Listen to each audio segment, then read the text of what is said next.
నిధివన్ ప్రేక్షకులకు స్వాగతం. ప్రియమైన మిత్రులారా, ఈరోజు మనం ఒక అద్భుతమైన అంశం గురించి మాట్లాడుకుందాం. సౌకర్యాలు లేకపోయినా పట్టుదలతో, ఏకాగ్రతతో ఒక లక్ష్యాన్ని సాధించిన విద్యార్థి కథ. అదేనండి మన ఇతిహాసాల్లోని, మహాభారతంలోని మహానుభావుడు ఏకలవ్యుడు.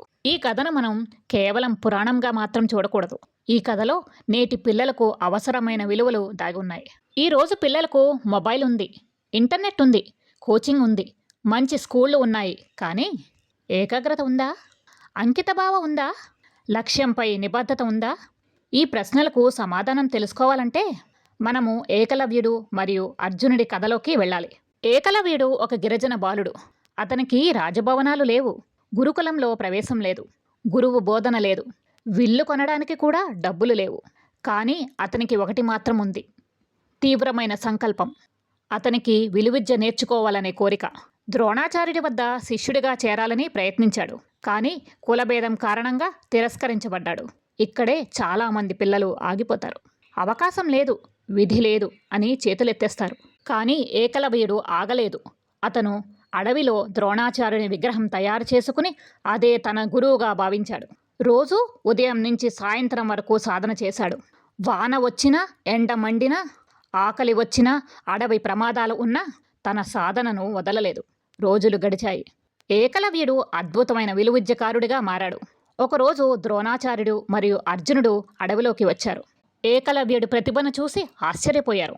అర్జునుడు తన గురువును అడిగాడు ఆశ్చర్యంగా, గురువుగారు, నేను ప్రపంచంలోనే గొప్ప విలువిద్యకారుడనని మీరు చెప్పారు కదా, అయితే ఇతను నన్ను మించిపోయాడు. అప్పుడే ద్రోణాచార్యుడు ఒక అడగకూడని గురుదక్షిణ అడిగాడు. గురువులు నిస్వార్థంగా ఉండాలి, కానీ ఇక్కడ అహమే పెద్దపీట వేసింది. ద్రోణాచార్యుడు గురుదక్షిణగా ఏకలవ్యుడిని బొటనవేలు అడిగాడు. ఏకలవ్యుడు లక్ష్యం ఆలోచించకుండా తన బొటనవేలను కోసి సమర్పించాడు. ఇది అతని గురుభక్తి, అంకిత భావం, త్యాగానికి పరాకాష్ట. ఇక్కడ శిష్యుడిగా అతను గెలిచాడు. గురువుగా ద్రోణాచార్యులు ఓడిపోయారు. ద్రోణాచార్యుడు అతను చేసిన పనికి సిగ్గుతో తల వంచుకున్నాడు. ఏకలవ్యుని గొప్పతనాన్ని తెలుసుకున్నాడు. ఇక అర్జునుడు ఏం నేర్చుకున్నాడు? అర్జునుడు కూడా మహానుభావుడే. అతనికి గురువు ఉన్నాడు, సౌకర్యాలు ఉన్నాయి, రాజకుమారుడిగా అన్ని వసతులు ఉన్నాయి. అన్నిటినీ మించి ఏకాగ్రత ఉంది. ద్రోణాచార్యుడు చెట్టు మీద ఒక పక్షిని చూపించి కౌరవులు, పాండవులు అందరినీ లక్ష్యం మీద గురిపెట్టమన్నప్పుడు పక్షి కన్ను మాత్రమే కనిపిస్తోంది అన్నది అతని దృష్టి. లక్ష్యంపై అతని సంపూర్ణ కేంద్రీకరణ. అర్జునుడు మనకు నేర్పించింది సౌకర్యాలు ఉన్నా దృష్టి చెదరనివ్వకూడదు. ఏకలవ్యుడు మనకు నేర్పించింది సౌకర్యాలు లేకపోయినా ఆత్మవిశ్వాసాన్ని వదలకూడదు. ఇదే ఆధునిక పిల్లలతో పోలిక పెడదామా? ఈరోజు పిల్లలకు అన్నీ ఉన్నాయి, కానీ సమయం మొబైల్లో కరిగిపోతోంది. రీల్స్, గేమ్స్, నోటిఫికేషన్స్ మన దృష్టిని చీల్చేస్తున్నాయి.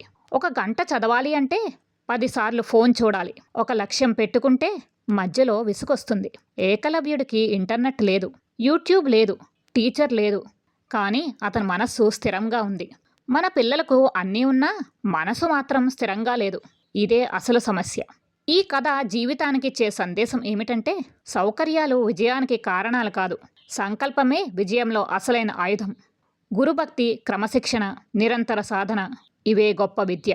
మన లక్ష్యంపై మనం ఎంత నిజాయితీగా ఉన్నామో అదే మన భవిష్యత్తును నిర్ణయిస్తుంది. ఇక్కడ తల్లిదండ్రులు కూడా ఒక ప్రశ్న వారితో వారు వేసుకోవాలి. ఇక్కడ ద్రోణాచార్యుడు కౌరవులు, పాండవులు ఇరువురికి గురువే, కానీ ఒక్కొక్కరికి ఒక్కొక్క విద్యను నేర్పించాడు. ఇప్పుడు తల్లిదండ్రులుగా ఆ ద్రోణాచార్యుడి పాత్ర మనం పోషించాలి. మన పిల్లల కెపాసిటీ మనం తెలుసుకోవాలి. వారికి ఎందులో నైపుణ్యం ఉందో వారి ఫిజికల్, మెంటల్ ఎబిలిటీస్ బట్టి ఒక్కొక్కరికి ఒక్కొక్క దాంట్లో సామర్థ్యం ఉంటుంది. ఒక్కసారి మనస్ఫూర్తిగా ఆలోచించండి. సొసైటీలో మనం మన పిల్లలని గొప్పగా ప్రదర్శించుకోవడానికి నిజంగా వారి ఇష్టాన్ని మనం గౌరవిస్తున్నామా? మన చేతికున్న 5 వేళ్ళు పంచపాండవులు అనుకుంటే ఒకరు విలువిద్యలోనూ, ఒకరు ముష్టి యుద్ధంలోనూ, ఒకరు రాజ్యాన్ని పాలించడంలోనూ, మరొకరు అశ్వ విద్యను వారి వారి నైపుణ్యాలతో నేర్చుకుని నిష్ణాతులు అయ్యారు. ఒక్కొక్కరికి ఒక్కొక్క నైపుణ్యం ఉంటుంది.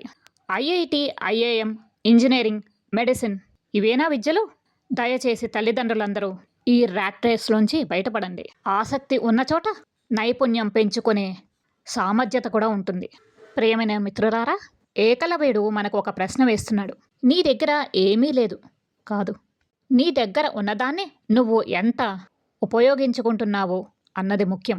అర్జునుడు చెబుతున్నాడు, నీ దృష్టి కేవలం లక్ష్యంపై నిలబెడితే ప్రపంచం నీదే. మన పిల్లలకు ఈ 2 విషయాలను నేర్పిద్దాం. అంకితభావం, ఏకాగ్రత, క్రమశిక్షణ, ధైర్యం ఇవే వారి ఆయుధాలు. న సౌఖ్యం సిద్ధిమాప్నోతి విద్యార్థి దృఢచేతనం శ్రమైనైవ విజయతే ఏకలవ్యార్జున వివ. సౌకర్యాల వల్ల విజయాలు రావు. దృఢమైన సంకల్పం, నిరంతర శ్రమ వాటి వలన మాత్రమే విజయం లభిస్తుంది. ఏకలవ్యుడు మరియు అర్జునుడు ఇద్దరూ ఇందుకు ఉత్తమ ఉదాహరణలు. సౌకర్యాలు ఉన్నా లేకపోయినా విద్యార్థి విజయం సాధించేది తన అంకితభావం, శ్రమ, ఏకాగ్రత ద్వారానే. ఏకలవ్యుడు శ్రమతో గెలిచాడు, అర్జునుడు ఏకాగ్రతతో గెలిచాడు. ఈ కథ మీ హృదయాన్ని తాకితే దయచేసి లైక్ చేయండి, షేర్ చేయండి, నా ఛానల్ని సబ్స్క్రైబ్ చేయండి. మీ స్పందనే నా బలం. హరే కృష్ణ.